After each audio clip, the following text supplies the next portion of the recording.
neste momento, possamos serenar a nossa mente, o nosso coração, elevando nossos sentimentos e os nossos pensamentos ao nosso amado Mestre Jesus, agradecendo pela oportunidade da vida, pela oportunidade de estarmos aqui reunidos em Teu nome, para aprender um pouco mais sobre o Teu Evangelho de amor. Gratidão, ó Pai, por este amor que nos consola, este amor que nos fortalece a cada amanhecer do dia e a cada anoitecer. Este amor que cura, que transforma e que liberta. Que este amor possa alcançar o coração de cada um dos irmãos que se encontram em seus lares, aqueles que se encontram nos hospitais, nos leitos. Que os mensageiros de amor e luz possam levar a cada um o lenitivo da paz, da esperança e da fé. Graças te damos, ó Pai, e que assim seja. O Evangelho segundo o Espiritismo, capítulo 15, fora da caridade não há salvação. O que é preciso para ser salvo? Parábola do bom samaritano. Ora, quando o Filho do Homem vier em sua majestade, acompanhado de todos os anjos, ele se assentará sobre o trono de sua glória. E estando todas as nações reunidas diante dele, irá separar os homens uns dos outros, como um pastor separa as ovelhas dos cabritos, e colocará as ovelhas à sua direita e os cabritos à sua esquerda. Então o rei dirá àqueles que estarão à sua direita: Vinde vós que fostes abençoados por meu Pai, possuí o reino que vos foi preparado desde a fundação do mundo. Pois eu tive fome e me deste de comer, tive sede e me deste de beber. Precisei de abrigo e me abrigastes. Estive nu e me vestiste. Estive doente e me visitastes. Preso e vieste ver-me. Então os justos lhes responderão: Senhor, quando foi que te vimos com fome e te demos de comer, ou com sede e te demos de beber? Quando te vimos sem abrigo e te abrigamos, ou sem vestes e te vestimos? E quando te vimos doente ou na prisão, e viemos visitar-te? E o rei lhe responderá: Em verdade eu vos digo, que quantas vezes o fizestes a um destes meus irmãos pequeninos, foi a mim mesmo que fizestes. E em seguida dirá àqueles que estarão à sua esquerda: Apartai-vos de mim, malditos, ide ao fogo eterno, que foi preparado para o diabo e para os seus anjos. Porque eu tive fome e não me deste de comer, tive sede e não me deste de beber, precisei de abrigo e não me abrigastes, estive nu e não me vestistes, doente e preso e não vieste visitar-me. Então eles lhe responderão: Senhor, quando vos te virmos ter fome, sede ou sem abrigo, sem vestes, doente ou na prisão, e deixamos de te assistir? E ele responderá: Em verdade vos digo que quantas vezes vos deixaste de dar essas assistências a um desses pequeninos, foi a mim que deixaste de fazê-la. E estes irão ao suplício eterno e os justos à vida eterna. Mateus capítulo 25, versículo 31 a 46. Que assim seja. Então, para falar com o tema Fora da Caridade não há salvação, temos o nosso irmão Anderson Alex.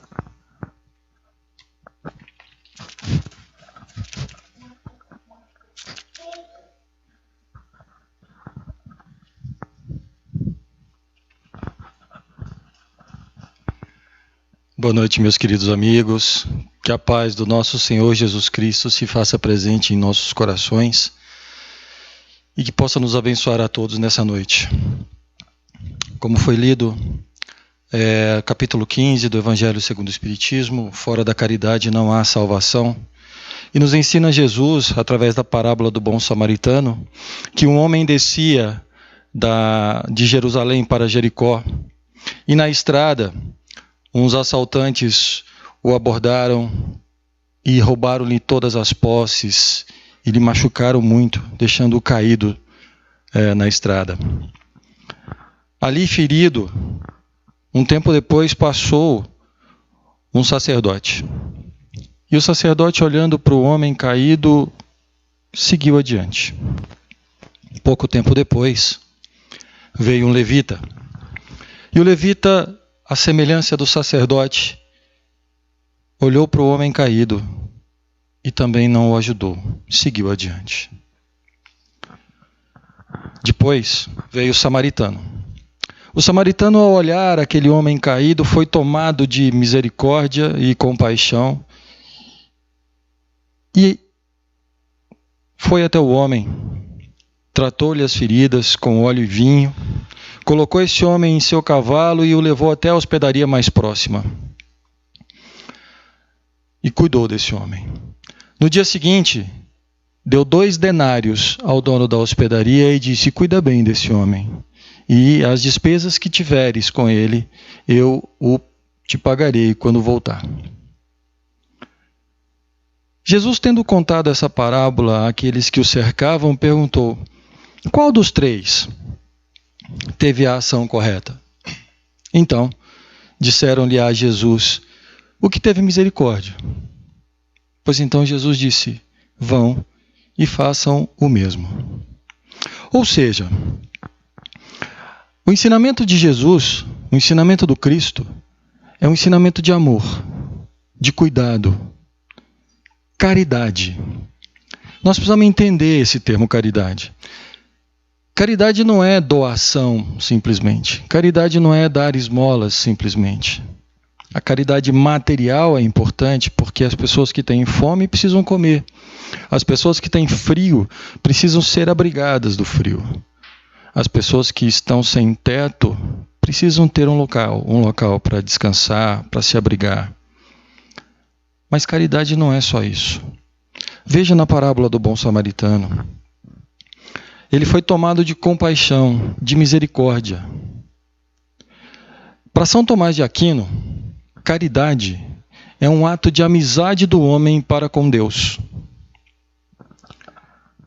A caridade aproxima o homem de Deus.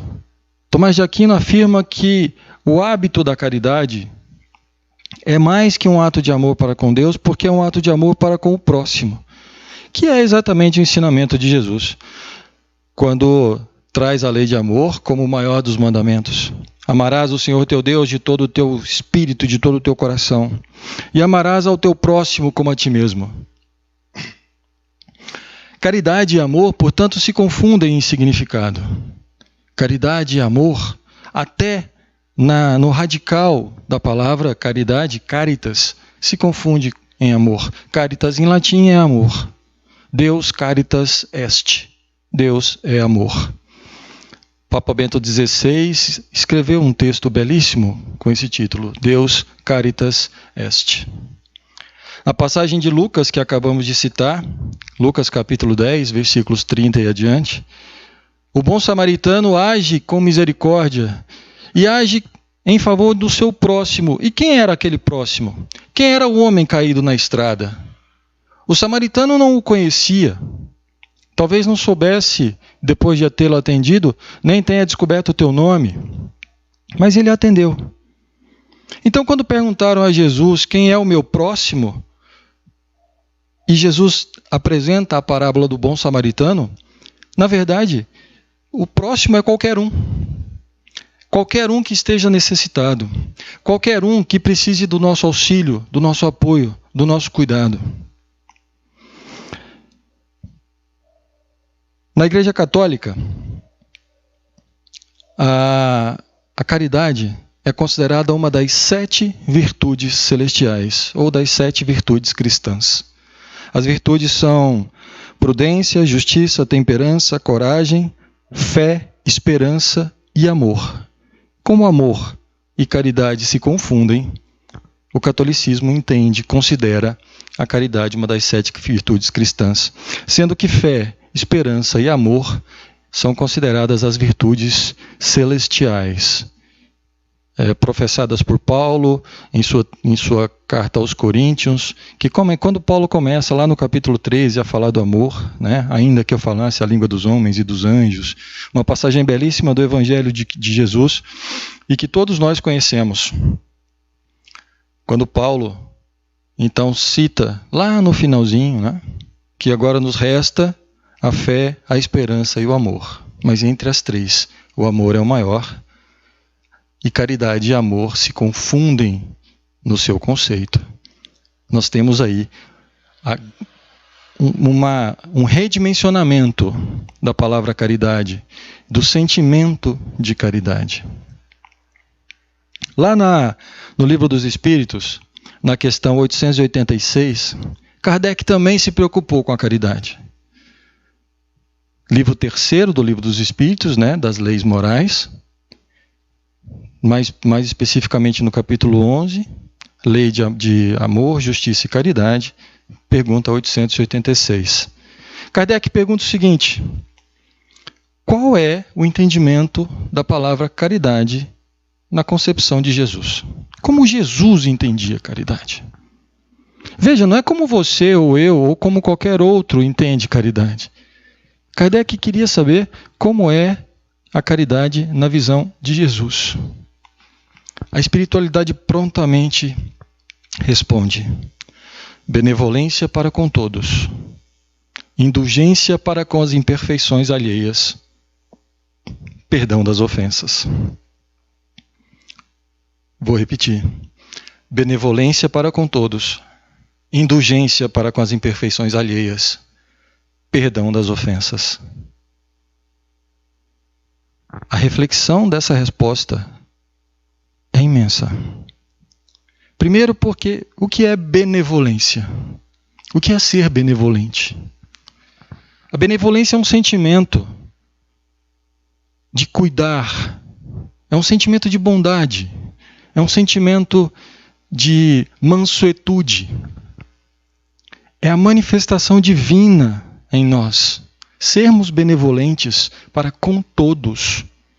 E veja, todos são todos, sem concessões, sem exceções. Não importa se ele torce para o Vasco ou para o Flamengo. Né?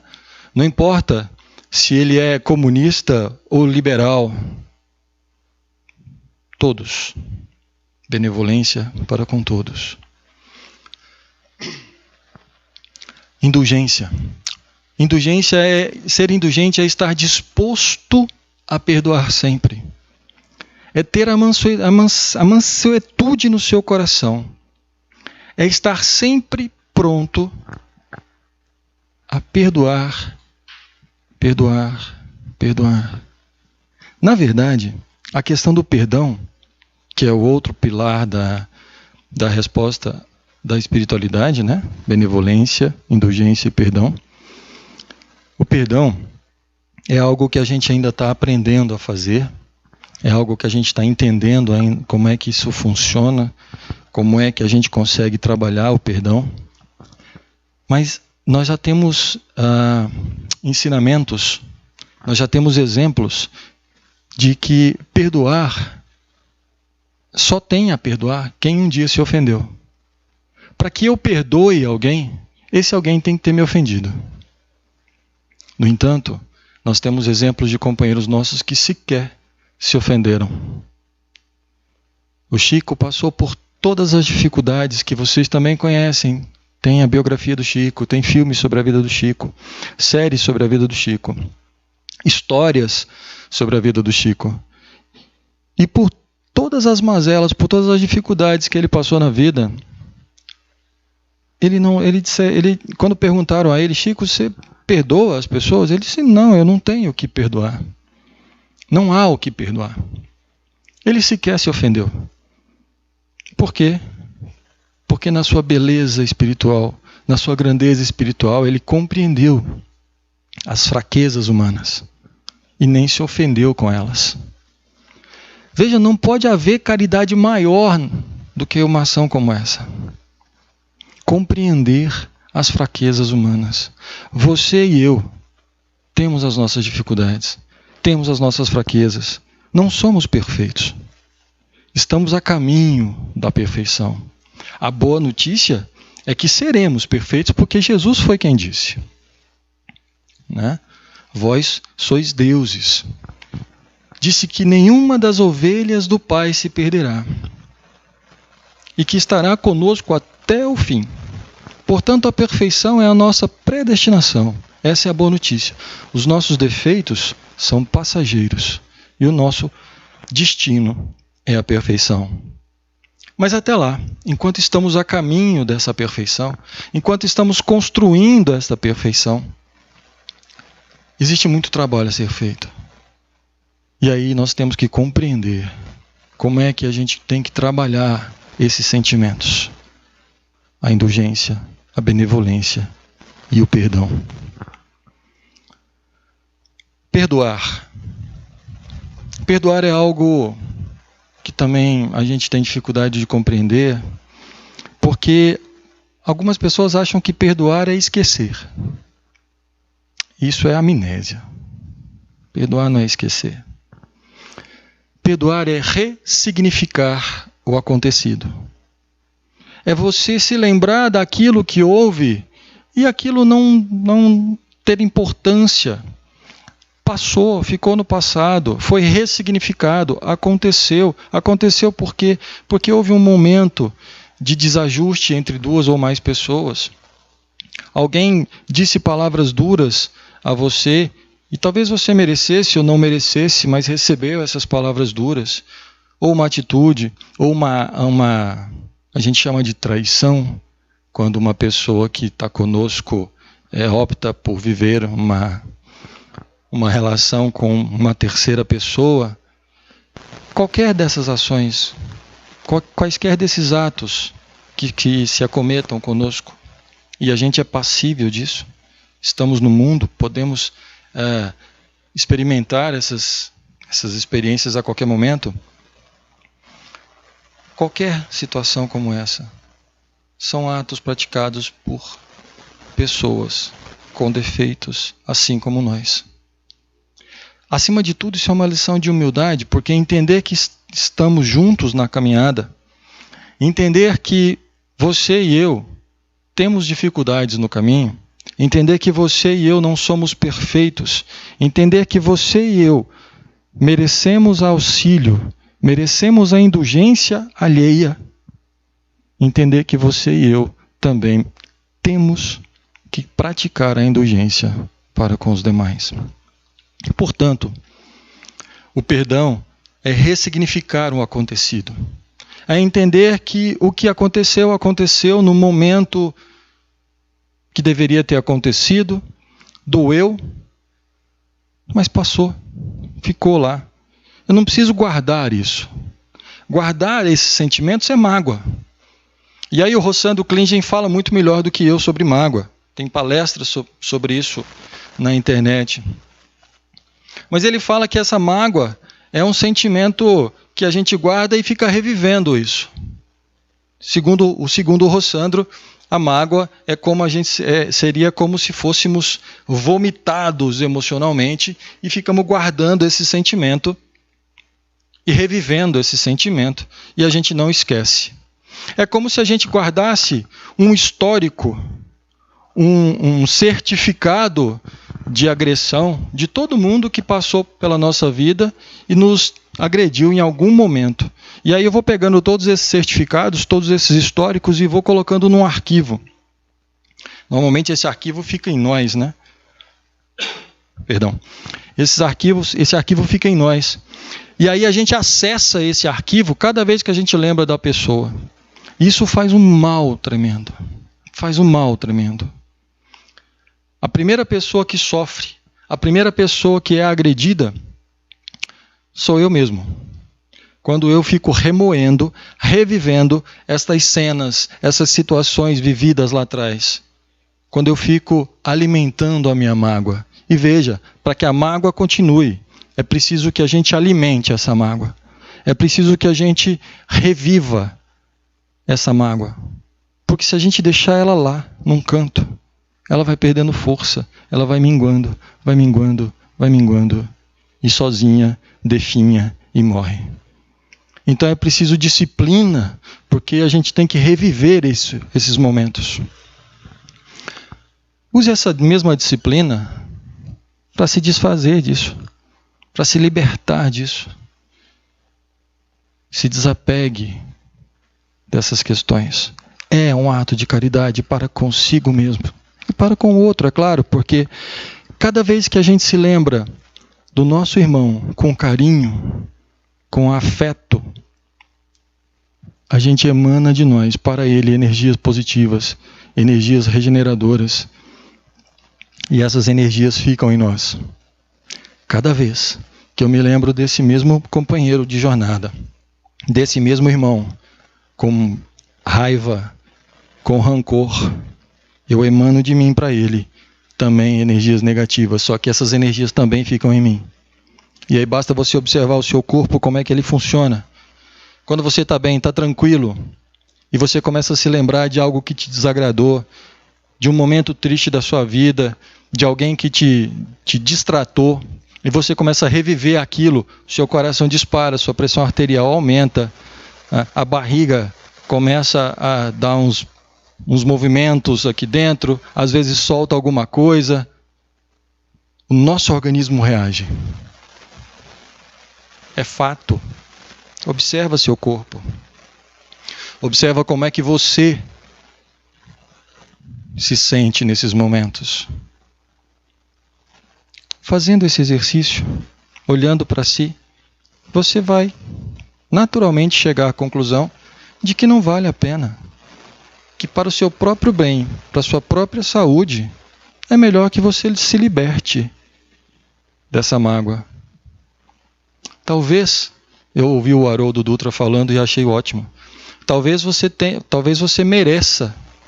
merecido a agressão, mas você não merece o peso da mágoa. Se liberte disso. E se não mereceu a agressão, se liberte também. Porque se não mereceu a agressão, tampouco vai merecer o peso da mágoa. Exercite a benevolência, a indulgência, exercite o perdão. Isso é o mais importante. É preciso que a gente exercite a nossa própria humildade. Sem humildade a gente não vai a lugar nenhum. Para que a gente pratique um ato de caridade, é preciso que a gente tenha amor pelo próximo. E com arrogância, sem humildade, a gente não vai conseguir fazer isso. Eu vou dar um exemplo para vocês de ato de humildade. Era um dia como outro qualquer, e eu estava navegando pela internet, quando de repente eu me deparei com o seguinte título: Mendigo compra carro de 100 mil reais. Aquilo me chamou a atenção. Era um vídeo no YouTube, tem lá, vocês podem ver depois se tiverem curiosidade. Mendigo compra carro de 100 mil reais. Eu cliquei e comecei a assistir o vídeo. Bom, tinha uma câmera distante, então ficou óbvio para mim que era uma coisa que estava preparada, que tinha uma câmera ali distante.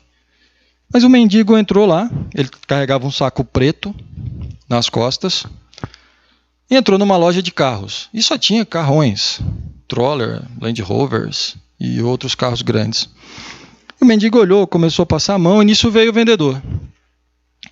O vendedor, que imaginei que já fosse pedir o mendigo, ainda que gentilmente, mas fosse pedir o mendigo para se retirar, o vendedor começou já me surpreendendo, porque disse: tudo bem, eu posso lhe ajudar? E o mendigo então disse: rapaz, eu estou com fome, você podia me dar um trocadinho aí para eu comer e tal? Não pode me ajudar não?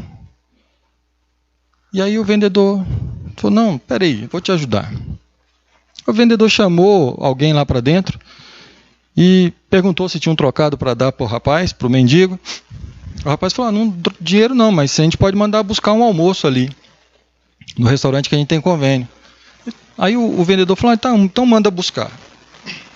Mandou buscar o almoço para o mendigo agradeceu, com o saco preto, ficou lá olhando os carros, aí começou a perguntar pelos carros: quanto custa esse, quanto custa aquele, e o vendedor, muito educadamente, respondendo todas as perguntas do mendigo, o mendigo dizendo: rapaz, eu tenho vontade de comprar um carro desse. E o vendedor disse: tenha fé, que a gente trabalhando a gente consegue. E o mendigo falou: rapaz, mas deve ser muito caro esse carro. O vendedor: não, rapaz, trabalhe, tenha fé, se esforce que você consegue. Tem que ter fé na vida, tem que ter esforço.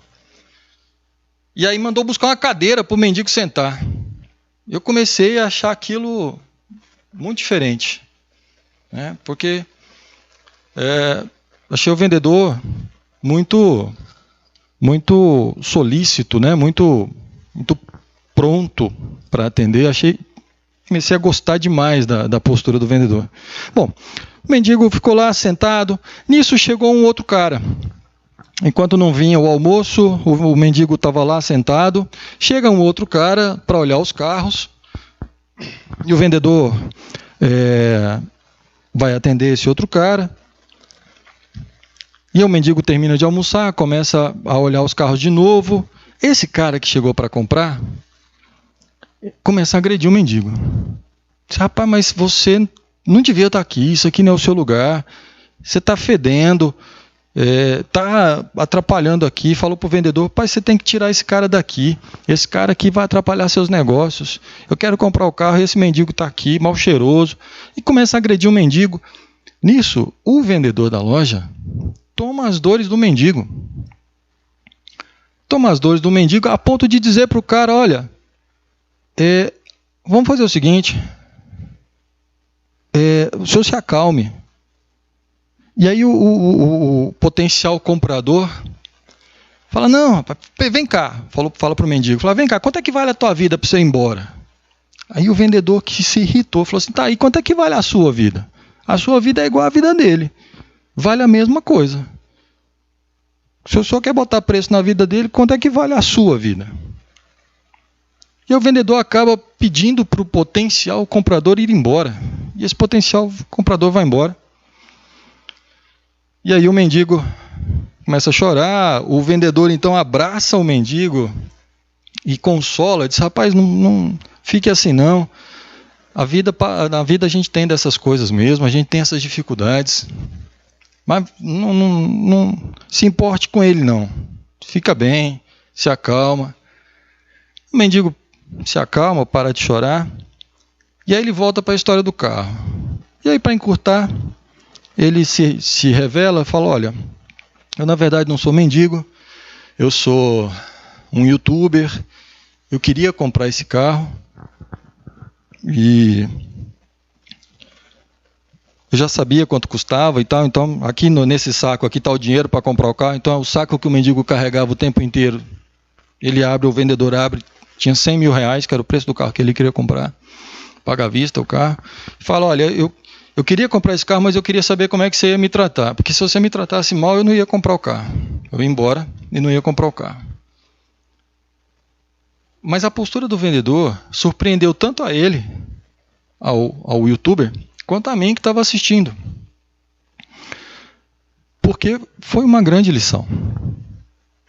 Uma pessoa que estava ali trabalhando, que deve estar acostumado a receber pessoas com um poder aquisitivo mais alto, porque os carros que ele vende não são baratos.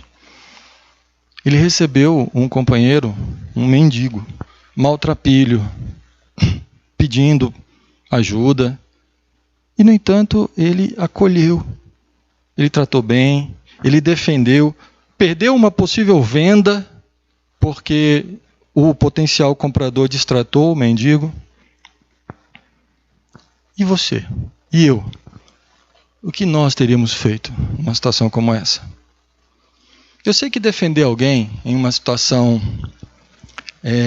em que está desfavorável é comum, a gente faz, né? Eu já fiz, tenho certeza que você também já deve ter feito alguma vez na tua vida, de defender alguém. A gente tem uma tendência natural de defender o mais fraco. Quando até para jogo de futebol, quando tem dois times jogando, você não torce para nenhum deles, normalmente você torce para o mais fraco, para ele ganhar o jogo. Então defender o menos favorecido é comum para a gente.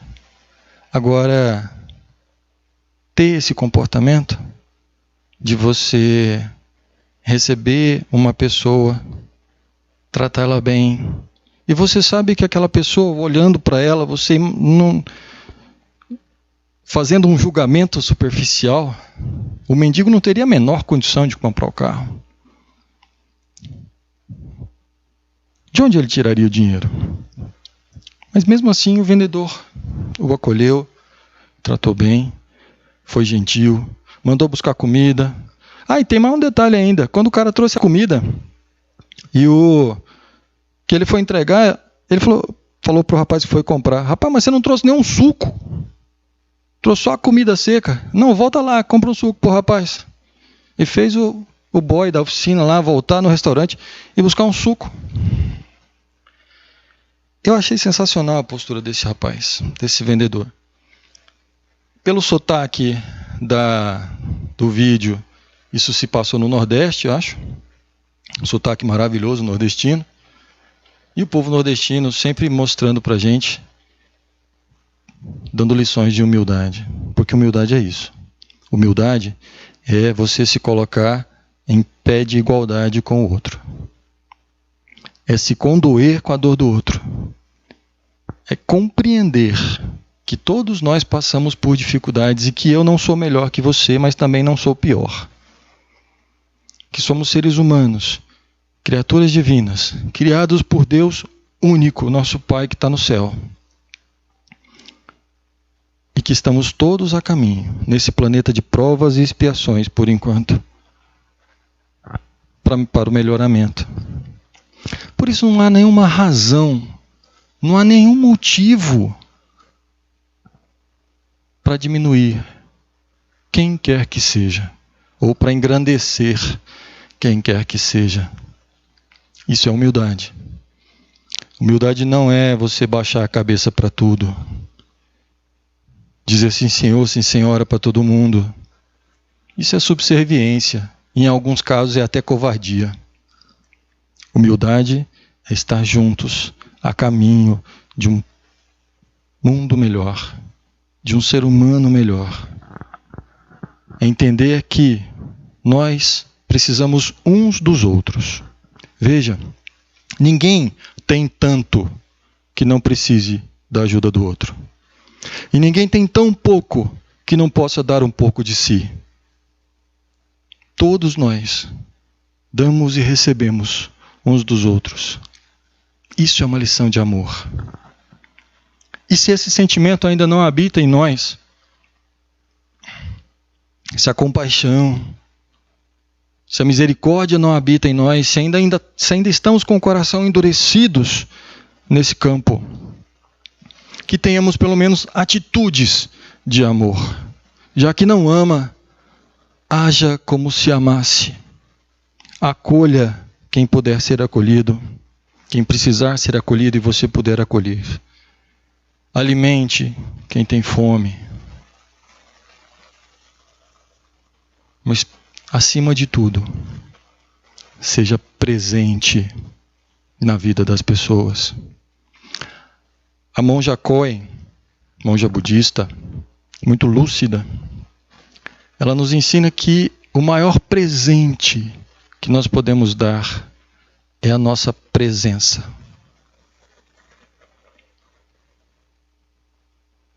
Portanto, um dos maiores atos de caridade e de amor é a nossa presença. E eu posso afirmar para vocês que o que nós temos de mais caro na nossa vida é o tempo. Não há nada mais caro que o tempo. Esses minutos que estamos juntos aqui, que passamos juntos nessa conversa, nunca mais nós os teremos de volta. Por isso eles precisam ser bem aproveitados. E o tempo que a gente passa com as pessoas precisa ser um tempo bem aproveitado. A menina Ana Gabriela, acho que é Ana Gabriela, que escreveu aquela música Trembala, foi muito feliz porque os versos daquela canção são lindos. Abrace os seus pais, né? Segura seu filho no colo. Viva os momentos com as pessoas. E esse momento que nós estamos passando aqui agora, nesta pandemia, esse momento de transição, é um momento de grande aprendizagem para nós.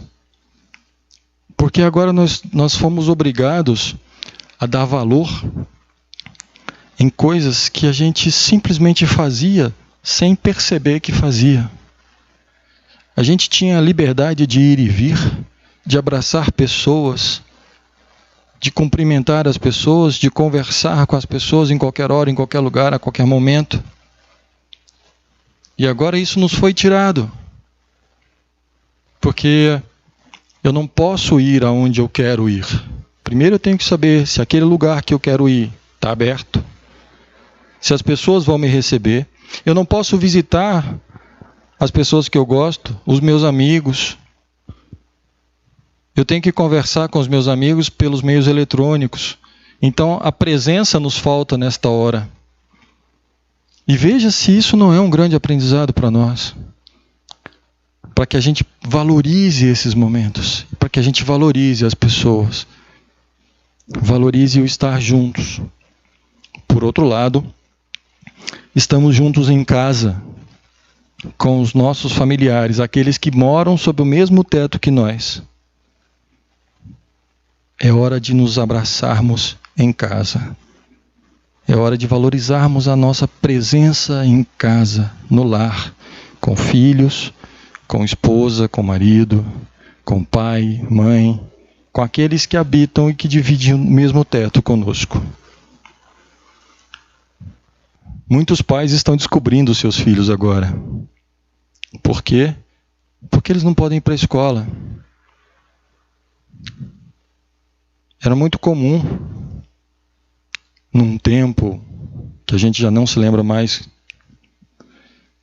os pais deixavam os filhos na escola de manhã, pegavam de tarde, os filhos iam dormir de noite, no outro dia de manhã faziam a mesma coisa, e os pais não conviviam com os filhos, não conheciam os filhos.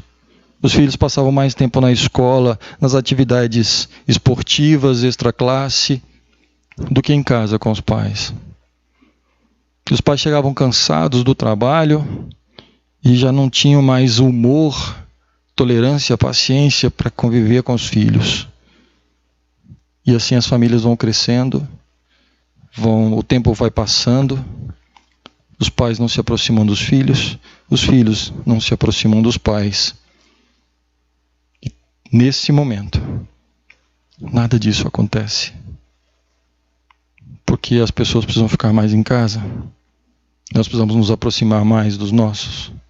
Então é o momento de a gente voltar o nosso olhar para a nossa família e exercitar a humildade e a caridade em casa, no lar. Muitos casais brigam, muitos casais não conseguem conviver e entrar num acordo ali por coisas tão pequenas. E essas coisas pequenas vão se desgastando, vão desgastando a relação. Por quê? Porque a gente não é indulgente, porque a gente não é benevolente, porque não exercita o perdão das ofensas, porque a gente se esquece dos ensinamentos de Jesus e da espiritualidade, porque a gente não age com misericórdia, porque a gente não tem a humildade de olhar para o outro que convive comigo e perceber que ele tem dificuldades, mas eu também tenho. Perceber que ele tem defeito, mas eu também tenho. Perceber que eu não sou mais importante do que você.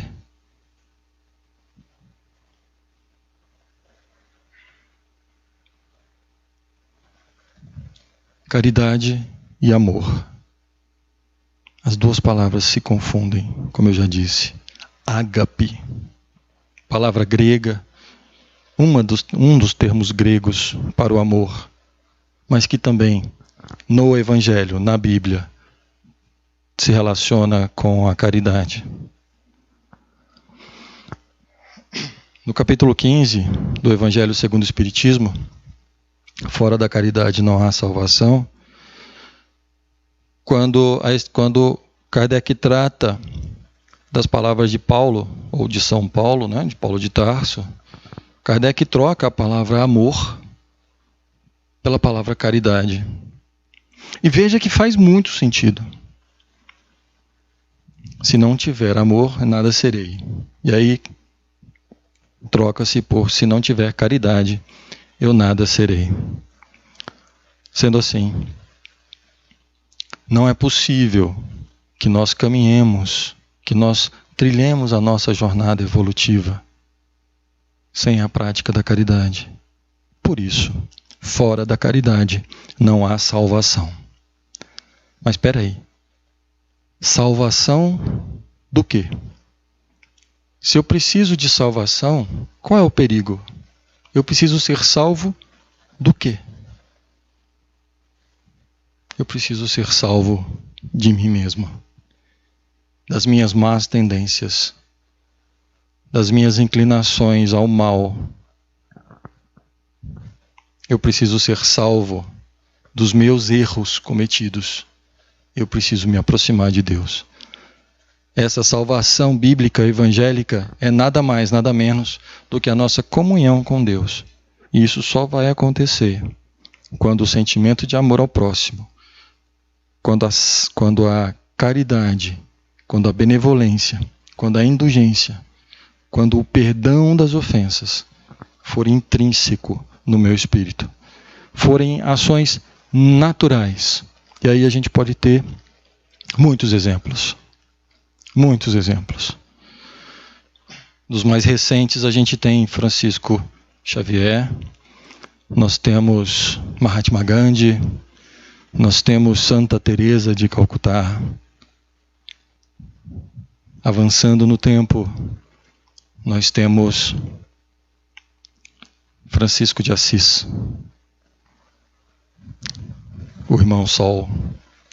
Francisco, que era tão doce, que era tão gentil, que pregava a pobreza, a castidade e a obediência, que amava os animais. Francisco, que nos deu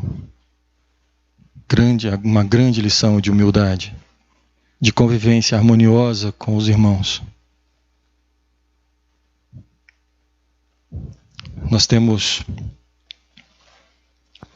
os ensinamentos do budismo, os ensinamentos do catolicismo, do protestantismo, todos falando de caridade, e todos eles, cristãos e não cristãos, trazem a caridade como sinônimo de amor.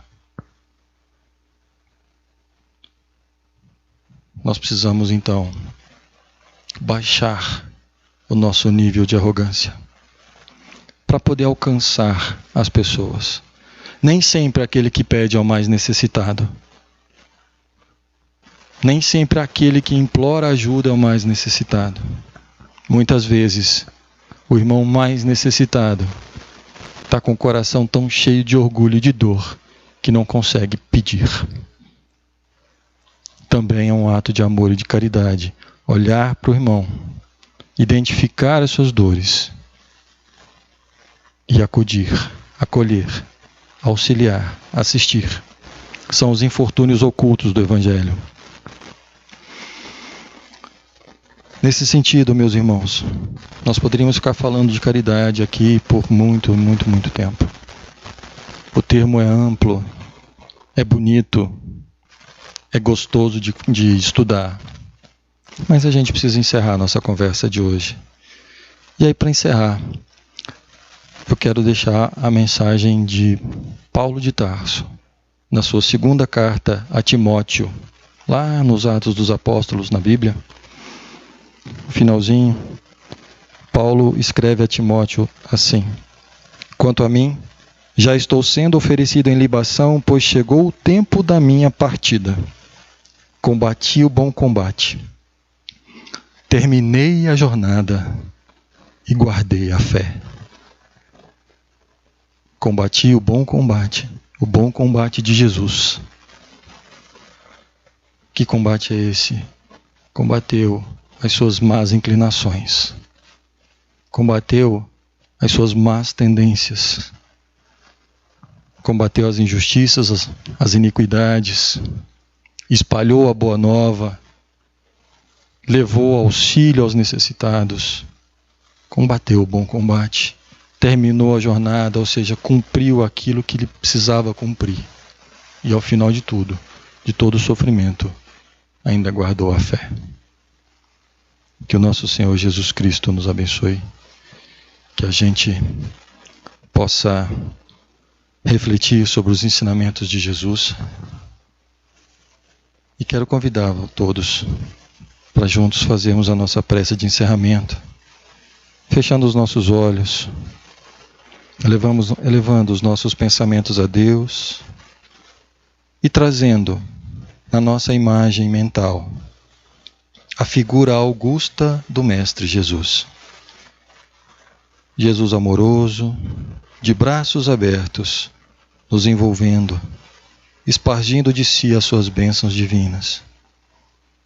Essas bênçãos que vão alcançando aqui os nossos lares, alcançando os nossos familiares, aqueles que estão próximos a nós em casa e aqueles que estão distantes, isolados de nós nesse momento.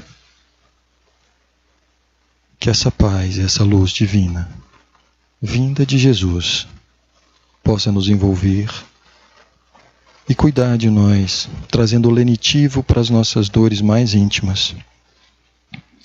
Que possa promover a cura para as nossas mazelas espirituais e físicas.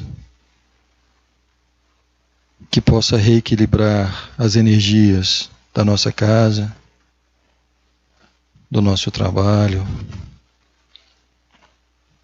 reequilibrando também as relações humanas. Que Jesus bondoso e querido Mestre